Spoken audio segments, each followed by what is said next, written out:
제가 며칠 전에도 무피 분양권 브리핑 받았어요. 두 개나. 그러니까 여러분이 이건 당장 가서 빨리 개야. 안녕하세요. 진아이스입니다. 광명 뉴타운 2부 시작해 볼게요. 광명 어디가 제일 좋을까? 요거 지금 아실지도인데 지금 열면 요렇게 안 나오고 요렇게 나옵니다. 안타깝게 아직 입주가 안 됐는데도 불구하고 거래가 되면 이렇게 지도에서 다 빠져버린다고 하시더라고요. 좀 아쉽죠. 제가 요거 요청을 조금 드렸어요. 입주 때까지만 좀 지도가 나오면 좋겠다. 요게 좀 반영이 됐으면 좋겠습니다. 그래서 여러분이 임장을 가실 때 요 아실 지도가 도움이 많이 됐는데 광명 지도에서 요게 싹 빠졌으니까 제가 지금 올려드리는 이 지도는 이걸 어떻게 만든 거냐? 요건 23년 10월에 제가 강의할 때 장표 떤 거여서 거기서 지금 찾아가지고 여러분한테 드리려고 가지고 왔어요. 이 지도를 가지고 임장 꺾어 보세요. 먼저 광류 요 윗단 한번 먼저 보겠습니다. 변화가 현재 가장 많은 곳입니다. 지금 보시면 이번부터는 이제 바로바로 시세 알려드릴게요. 지금 요 위에 1구역, 2구역, 4구역, 5구역이 쫙 모여 있어서 지금 현재 실거래가가 가장 촉망받는 광명 센트럴 아이파크. 요 녀석이 지난해 7월인가 12억 넘는 가격대에 완판하면서 난리가 났었죠.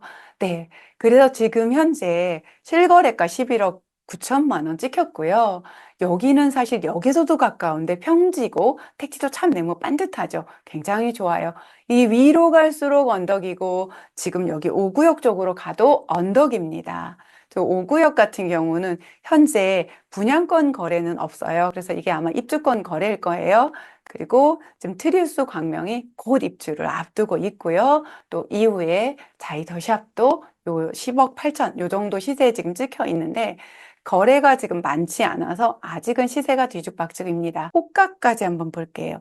호가라는 건 거래가 되진 않았지만 호가가 실거래가보다 높다는 이야기는 그 정도 가격이 아니면 안 팔겠어. 물론 내놔보는 가격도 있겠죠. 그렇지만 실거래가하고 호가가 거의 붙었다. 이 실거래가 정도만 주면 내가 꼭 팔게. 이런 물건이란 뜻이에요. 그래서 호가를 체크하는 것도 굉장히 중요합니다. 지금 파란색이 호가인데 보시는 것처럼 12억 가까이 실거래가를 찍더니 13억 넘게 지금 호가가 나오고 있어요. 호가는 중춘 기준으로 제가 뽑아왔고요. 지금 자이힐스 같은 경우는 지금 전매 제한이 아직 안 풀려서 제가 그냥 호가는 따로 가지고 오지 않았어요. 조합원 물건만 있어서. 그리고 트리우스 같은 경우는 11억 5천, 또 자이더샵 같은 경우는 11억. 이렇게 언덕을 따라 올라갈수록 가격은 내려가는 양상을 보입니다. 그러니까 지금 5구역도 사실 약간 언덕이거든요. 여기만큼은 아니어도 트리우스 가격에 좀 준하지 않을까, 비슷하지 않을까, 아니면 트리우스하고 센트럴 알파키스타 중간 정도 가격이 나오지 않을까 싶습니다. 여기 옆에 같이 철산 재건축하고도 비교를 해보면 가격 차이가 한눈에 보일 거예요. 재건축 단지 대장이자 광명 전체의 대장 철산 자이더 헤리티지 가격, 그리고 그 위에 철산 자이 브리에르 가격대가 이렇게 나오고 있어요. 대장이 먼저 쭉쭉 치고 나가면 더 올라갈 수 있는 양상들이 보이겠죠. 그런데 입주가 이렇게 무섭게 있다면 쉽게 고가의 가격이 거래가 될까? 퀘스천입니다. 우리가 지금부터 25년 1년 내내 광명 한번 눈 동그랗게 뜨고 지켜보도록 해요. 그럼 이 전체에서 아랫단 한번 볼게요. 지금 현재 아랫단에는 여전히 입주권 상태로 분양권은 거래가 안 되는 세 곳이 있습니다. 세대수를 제가 가지고 왔어요. 보시면 와, 세대수가 1480 정도, 90 정도가 1500세대, 4300세대, 2000세대 어마어마하죠. 세대수만 딱 보면 누가 봐도 11구역이 대장이네. 예, 대장 입지 맞습니다. 그런데 지금 여러분이 입주권을 매수하실 때 단지 규모하고 역세권인 거 이거 하나만 보기에는 좀 아쉬움이 있지 않을까. 재개발 사업이잖아요. 사업성이 좀 높아야 될 거 아니에요. 그래서 사업성이 높은 곳을 좀 봐야겠죠. 재개발, 재건축의 사업성은 일반 분양, 일반 분양이 얼마나 나오냐 그거거든요. 일반 분양 세대수를 보니까 보시는 것처럼 여기는 한 540세대, 600여 세대, 800세대.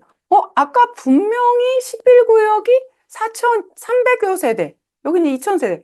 2배가 넘는데 어떻게 일반 분양이 12구역이 더 많지? 문제가 있나? 문제가 있는지 없는지 따질 거 없이요. 이것만 봐도 일반 분양 수입으로 사업성이 좋게 나올 곳이 어딘지 보이시죠?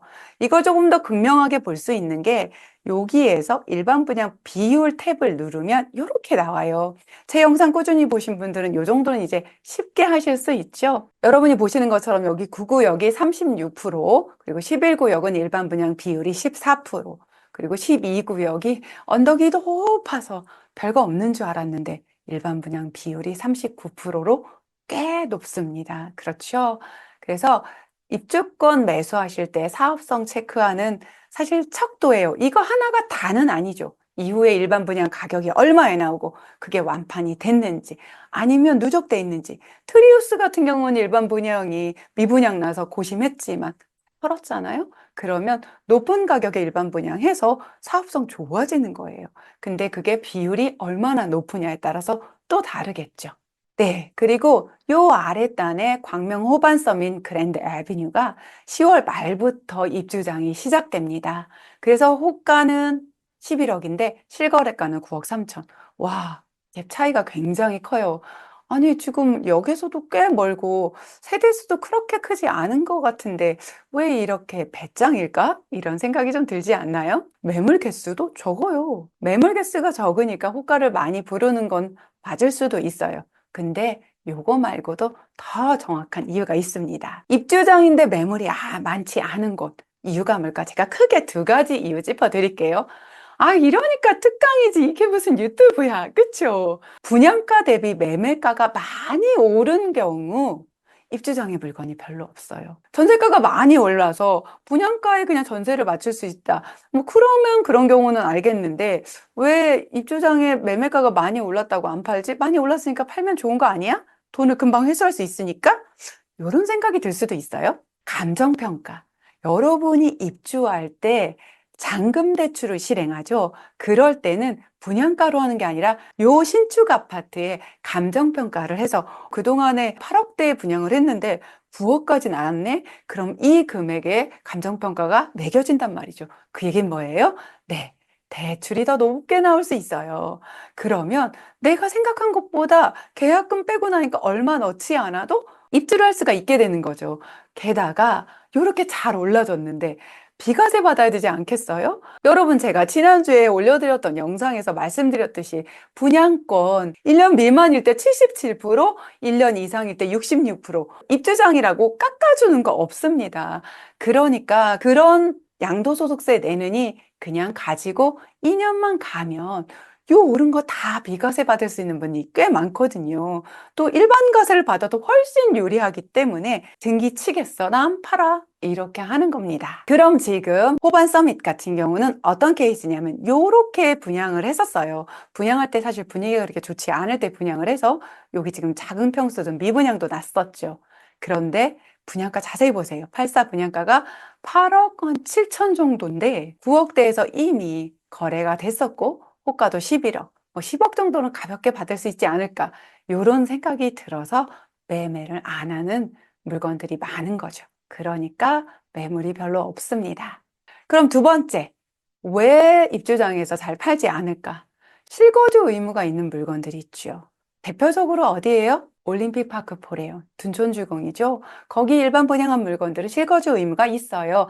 3년 유예인 거지 안 해도 된다가 아니니까 팔 수가 없는 거예요, 당장. 그러니까 다 전세를 맞춰야 되는. 그래서 조합원 물건만 거래가 되다 보니까 물건이 몇 개 없습니다. 12,000세대 생각하면 지금 나와 있는 물건들도 그렇게 많은 건 아니에요. 이런 거 참고로 알고 계시면 여러분한테도 굉장히 도움이 될 것 같아요. 입주장 인근에 있는 아파트에도 기회가 있습니다. 사실 여기 지금 바로 옆에 호반섬이 바로 옆에 광명 푸르지오 센트베르 요게 이번 24년 10월에 만 2년 돼서 비과세 딱 받고 팔기 좋은 시즌이 딱 왔는데 입주장 이렇게 된 거거든요. 그러면서 사실 금매 나오기 좋은 바로 옆에도 광명 아크포레자 아이비브 같은 경우도 이제 3년 차가 넘었잖아요. 그러니까 만 2년 넘었으니까 매매를 할 수가 있어요. 사실 만 2년 차 특히 요 물건이 그렇죠. 제가 이거 급매물을 받았거든요. 이런 경우도 이번에 꼭 2년 차에 팔아야지만 되는 상황인 사람들 어쩔 수가 없는 거예요. 그리고 앞으로 저렇게 입주장이 무섭게 기다리는 것에 대해서 지레 겁먹고 아직 신축 반짝반짝 할 때 팔아야지 하고 나오는 물건들도 있고요. 그래서 신축 입주장만 보시지 말고 인근까지 함께 보시면 좋겠습니다.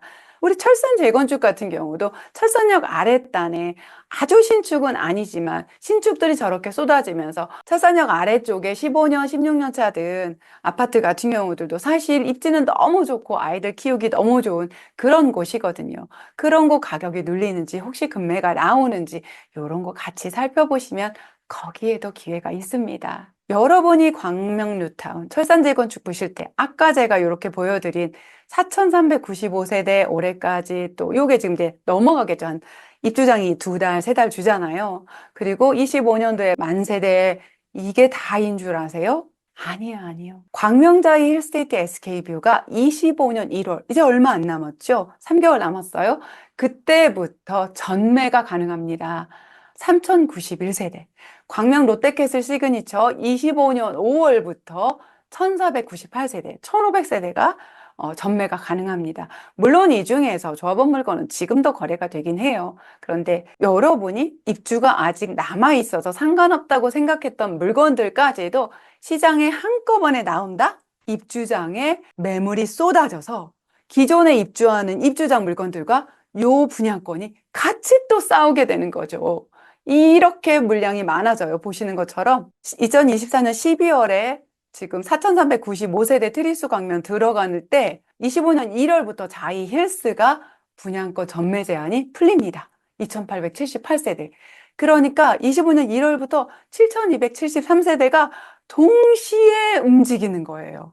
입주장의 매물, 그 다음에 분양권 거래. 철산자이더 헤리티지 같은 경우는 3,800세대가 지금도 거래가 되고 있고 25년 5월에 입주장을 치르는 그 시점에 롯데캐슬 시그니처 1,500세대가 같이 전매 제한이 풀려서 시장에 우르르 쏟아지는 거죠. 합쳐서 5,300세대. 그래서 사실은 26년 1월, 뭐 2월, 3월까지니까 그때까지 15,000세대의 분양권, 입주권이 거래가 계속되고 전세 맞추고 전세가를 못 맞추고 제가 지난 영상에서 말씀드린 것처럼 분양받은 사람들 전세 들어가는 경우 전세 대출 안 해주는 그런 전세 대출 규제 때문에라도 전세를 제값을 못 받는다든지 전세값을 이것보다 더 싸게 할 경우 잔금을 치를 수가 없다든지 하는 물건들이 나올 수밖에 없는 그런 시장이 계속되는 거죠. 게다가 이런 신축들도 제값을 못 받는데 2, 3년 된 신축, 15년 된 구축, 입지가 워낙 좋았다지만 앞으로 재건축 가망성도 없고 계속 또 나이가 들어갈 그 물건들의 가격이 제자리를 지킬 수 있는지 없는지 이만한 입주장이면은 원래는 가격이 많이 눌려요. 그런데 지금 현재 서울, 경기 수도권에 정말 공급이 적어요. 올림픽파크 보레온 입주하는데 전세가 싸지 않다. 이런 상황이거든요. 만약에 광명이 이렇게 입주가 많은데도 전세가가 내려가지 않고 매매가가 견고하다? 아니 계속 오른다? 그럼 정말 서울, 경기, 수도권 초비상인 거고요. 보통은 이 정도 입주장에는 잔금 못 치는 물건이 반드시 있게 돼 있습니다. 제가 며칠 전에도 무피 분양권 브리핑 받았어요. 2개나. 요거는 계약금을 5%밖에 안 넣고 늦게 미분양 난 거 매수한 어딘지 아시겠죠? 아니 동수도 괜찮아요. 층도 꽤 높았어요. 그런데 프리미엄 하나도 없이 요거 얼른 가져가세요 하는 거예요. 계약금이 5%밖에 안 돼가지고 중도금 이자도 얼마 안 돼서 생각보다 내 돈이 얼마 안 들어간 상태에서 매수가 가능하더라고요. 그러니까 여러분이 이건 당장 가서 빨리 계약 그렇게 하실 게 아니라 계속해서 비교해 보세요. 신축가, 입주권과 또 그 옆에 있는 2년짜리 신축가, 3년짜리 신축가, 15년 된 구축가. 또 실거주일 경우 내가 여기서 살려면 초등학교는 어디로 보내야 되는지. 막 3,000세대, 2,000세대 이렇게 큰 단지들 같은 경우 초등학교를 그 동에 따라서 다르게 보내기도 해요. 이 부분도 꼭 체크해 보세요. 아, 나는 애들이 벌써 다 커서 초등학교 상관없는데. 아니에요. 이게 다 돈이에요. 더 선호하는 초등학교에 가는 그 돈이 나중에 하다못해 1, 2천이라도 더 받습니다. 그래서 끊임없이 비교하고 또 비교하세요. 이렇게 비교하시려면 여러분 임장 가셔야 돼요. 저는 오늘 여러분에게 편하게 보여드리려고 전체적인 입지 보려면 제가 드론을 띄울 수 있는 그런 상황은 아니어서 네이버 부동산이랑 아실이랑 뭐 이렇게 호갱노노랑 보여드렸지만 이곳에 갔을 때 제가 말한 언덕이 어떤 건지 철산자이 브리에르가 사실 철산자이 더 헤리티지하고 어떻게 다른지 그림에서는 바로 뒤에 있는데 왜 가격 차이가 나는지 가봐야 알거든요. 광명 센트럴 아이파크에서 윗단으로 올라갈 때 어떤 경사가 펼쳐지는지 여기까지 오기에는 정말 역세권이라고 하기에는 너무 멀다. 이거를 가서 몸소 한번 느껴보시고 그거는 입지에 대한 그냥 평면적인 것을 보는 거예요. 진짜 두 번째 중요한 건 뭐냐면 두 번째도 임장이에요. 어떤 임장이냐? 소장님께 금매 받으러 가는 임장. 내 자금 안에서 가장 똑똑한 물건 받으러 가는 임장을 꼭 하셔야 돼요. 그래서 이런 입주장에선 첫째도 임장, 둘째도 임장, 셋째도 임장 맞습니다. 이렇게 임장 가시는 분에게 진짜 기회가 옵니다. 최근에 서울 지역 확 오르고 이제 주춤해요. 오름세가 주춤하거든요. 대출 규제가 먹혔어요. 내가 어느 정도의 금액이면은 매수 가능한지 내 자산 규모 먼저 체크해 보시고 그 규모에 맞춰서 광명 정도는 저는 25평도 좋다고 생각하거든요. 25평이 좋아, 34평이 좋아. 아, 이거 싸우는 거. 이거 저도 한번 답변 드릴까요? 요거 한번 궁금하시면 제가 답변 드리도록 할게요. 우선은 34평이 좋다고 한들 내가 돈이 없다 싶은 분들은 광명 정도면 25평도 충분히 좋다 생각하니까 25평에서 조금 더 입지 욕심을 낼 건지 아니면 입지는 조금 빠지더라도 34평으로 갈 건지 광명을 공부하고 광명이 입주자니까 광명을 무조건 살 건지 아니면 여기를 보다 보니 이 가격이면 서울의 중급지 어디 정도 가면 좋겠다. 요런 비교 또 하게 되거든요. 내 돈은 한정적인데 한 번 매수하면 그 다음에 갈아타게 하려면 몇 년 걸리잖아요. 그 공부 차근차근 지나이스와 함께 하면 어떨까요? 그러니까 여러분 구독, 좋아요 눌러주시고 알람 설정으로 어디 어디 해주세요 했는데 제가 영상 찍었는데도 또 성남도 해주세요 하시는 분 있더라고요. 성남은 이미 제가 찍어서 올렸죠.